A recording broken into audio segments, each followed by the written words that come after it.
Welcome to my YouTube channel, A Brainary of Civil. Dear students, good evening everyone. Thanks for the response, especially for Advanced Concrete Technology. This is the 11th assignment. So, the first question is, which of the following factors affect both porosity and permeability of concrete? So, he has given 4 options: water cement ratio, use of mineral aggregate, use of lightweight aggregates, degree of curing. Out of the 4 following options, which options will affect both porosity and permeability? Okay, so you can see the solution. Both porosity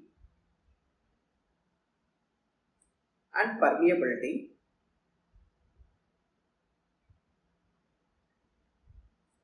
increases with increase in water cement ratio.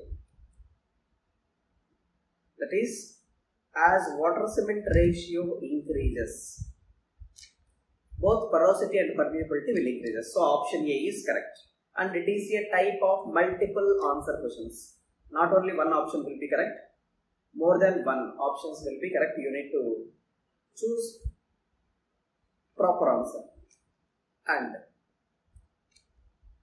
both the threshold diameter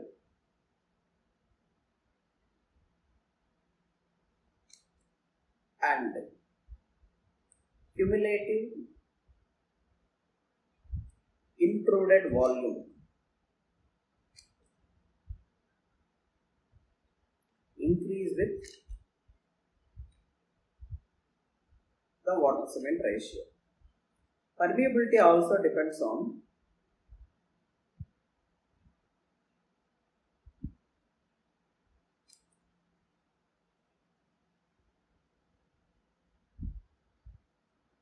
degree and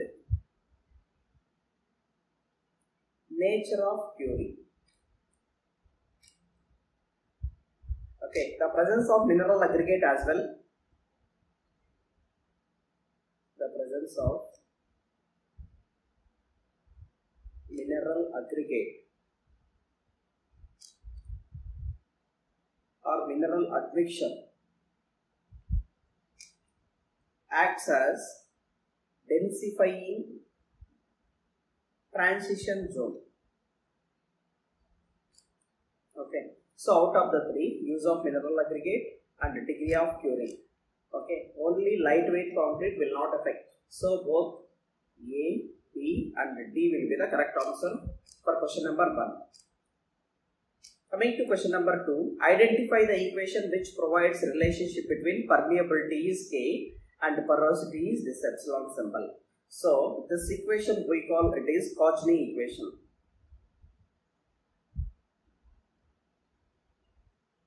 Cauchy equation, that Cauchy equation K is equal to epsilon Q plus S square K suffix K, where K is equal to coefficient of permeability and epsilon symbol is porosity and S is equal to volume specific surface, area of particles, and K suffix K is equal to Cauchy constant. So option D is correct answer for question number 2. Coming to question number 3, which of the following parameters are used to define the performance based specifications? So he has given shrinkage, strength of concrete, water cement ratio and water absorption. Out of the 4 results, which of the 4 will be used to define performance based specifications? Okay, so now there are 2 types of approach for durability. So approach for durability. So one is prospective approach.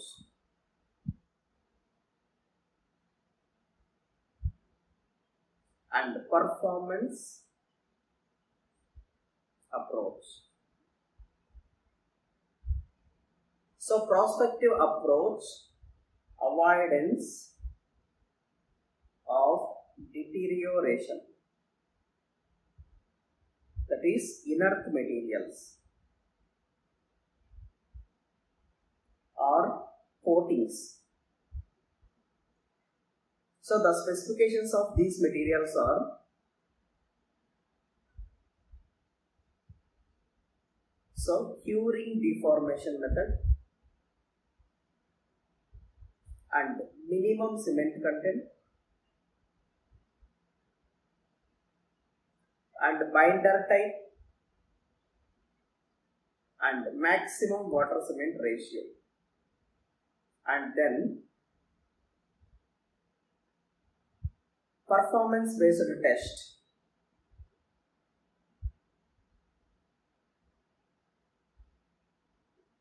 And indicators. So one is accelerated test and second is concrete quality ranking. Concrete quality ranking. So the specifications are: so one is compressive strength or tensile strength and cover depth,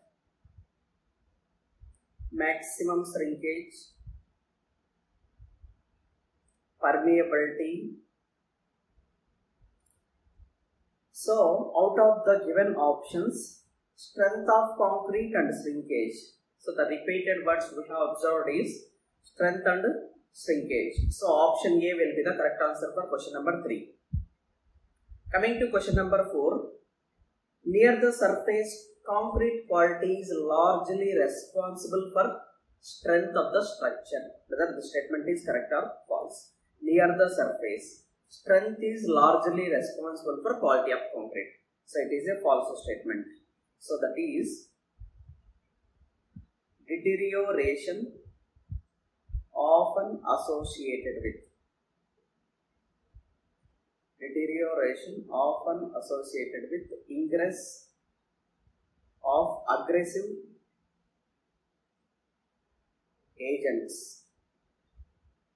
So that near the surface, concrete quality largely controls durability. So that is the quality of concrete near the surface will largely controls durability. It will not control any strength of the concrete. Okay, not strength of concrete, strength of structure. Clear? So option 4, it is false statement. Now coming to 5th question. The limiting value of water penetration depth mentioned in metro specifications when tested as per DIN 1048. DIN 1048, the minimum or limiting value of water penetration depth.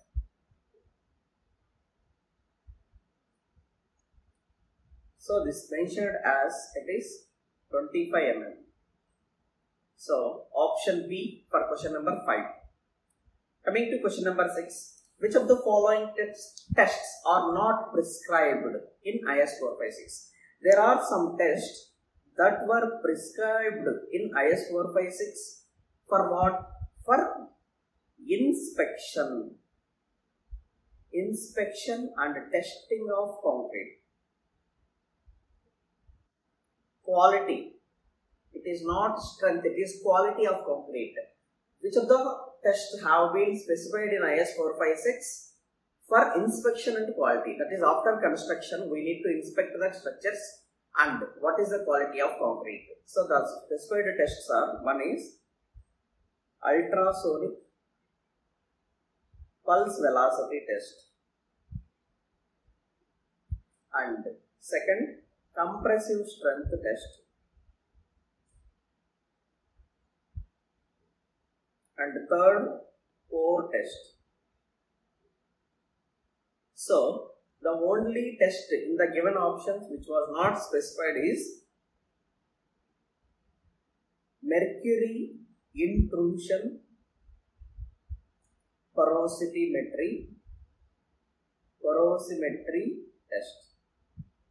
So this test was not specified in IS 456. So the option B for question number 6. Coming to question number 7 of the assignment. So you can see, in MgSO4 environment, which compound forms as a layer on the surface of concrete and prevents further attack for a while? So you can see, first of all, what action will be done by CH, that is calcium hydration. On hydration of calcium, what action will take place? That is calcium hydration mixed with NS plus water, that is 2H. It will be CsH2 plus NH. And calcium hydration mixed with MS plus 2H, it will be CsH2 plus MH. Okay, this is gypsum formation. This is gypsum brucite. Okay, so that is loss of CH, that is reduction in pH in the system. When CH is going to last, the pH of the system is decreases. So reduction in pH in the system. So, and formation of brucite. Formation of brucite, that is MH. So MH means magnesium hydroxide. So magnesium hydroxide as a layer on the surface protect the concrete. So protect the concrete from further attack.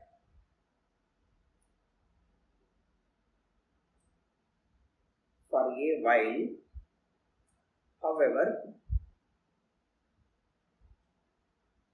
it does not help in the long run. So, answer C for question number 7. Okay. Now coming to question number 8 of the assignment. Which of the following deterioration mechanism in the concrete is or associated with gypsum formation? Okay. So, first of all, in association with gypsum, the first attack is sulfate attack. So it is, so one of the answer. So what is the meaning of sulfate attack?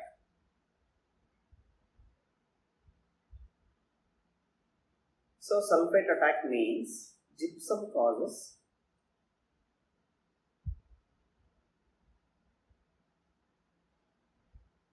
softening and strength loss, and is also reported to cause expansion. However, further reaction of gypsum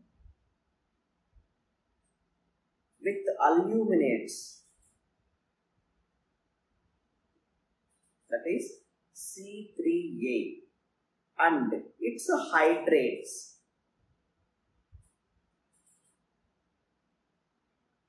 and along with hydrates, monosulfates, that is single sulfates,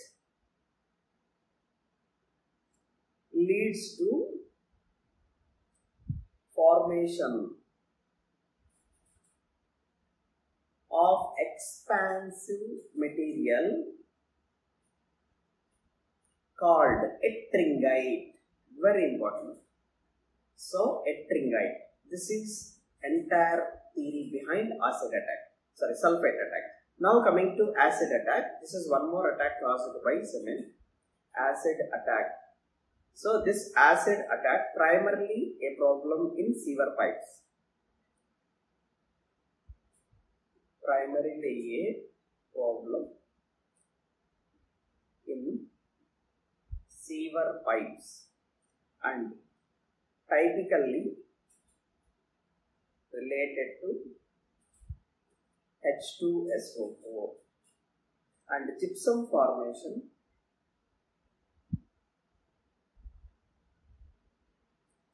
and an associated softening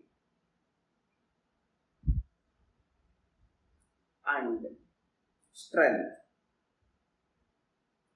loss of the surface structure observed, loss of cementitious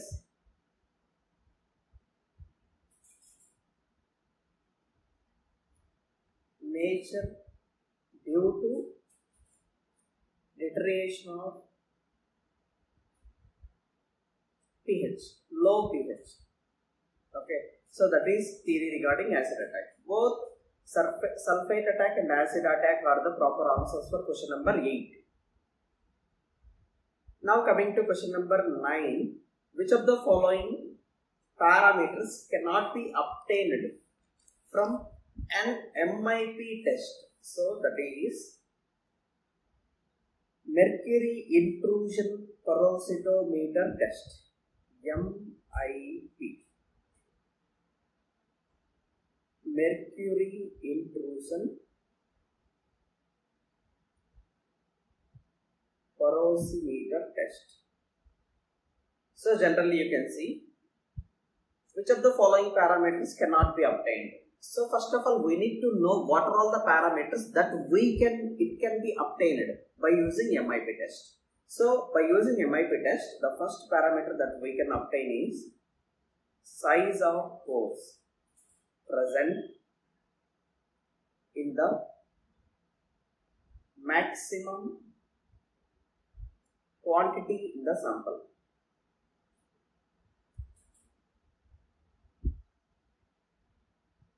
And along with this, total porosity in percentage, we can also get this information. Total porosity in percentage. And along with this, threshold pore size. Threshold pore size. All these three information we will get it from MIP test. And the only information that we cannot get it from MIP test is pore distribution. That is, we cannot get pore distribution in the aggregate phase. So that is this option. Pore distribution in the aggregate phase and ITZ phase. Okay. So option C for question number 9. Coming to last question of the assignment. Delayed ettringite formation in concrete can be controlled when temperature inside the concrete is maintained above 70 degrees centigrade. Okay, so this is the false statement. Okay, so what happens is delayed ettringite formation, that is delayed ettringite formation, DEF, in concrete can be controlled by when temperature is greater than 70 degrees centigrade. So DEF is also called as secondary ettringite. Delayed means secondary, after primary, secondary ettringite. and internal sulfate attack is related to late formation of ettringite in the presence of moisture in hardened concrete. Okay, more of the problem with modern cements since SO3 levels in cement have increased. From earlier to nowadays, the SO3 levels are increased in the cement. Okay, so because of increment of cement, sulfate attack is increased. As sulfate attack is increased, ettringite formation is delayed. Okay, so this is the reason why delayed formation takes place above 70 degrees only. So option, that is false statement, was given. Okay, so one of the most important NPTEL assignment that I have solved this is because so many people are watching and I am getting very huge response for advanced concrete technology, and there is one more assignment left in the last week. Okay, but when you need to get more score in the NPTEL assignment final exam, so you need to solve all the assignment questions and study well. Okay, because it is completely theory topic. Thank you.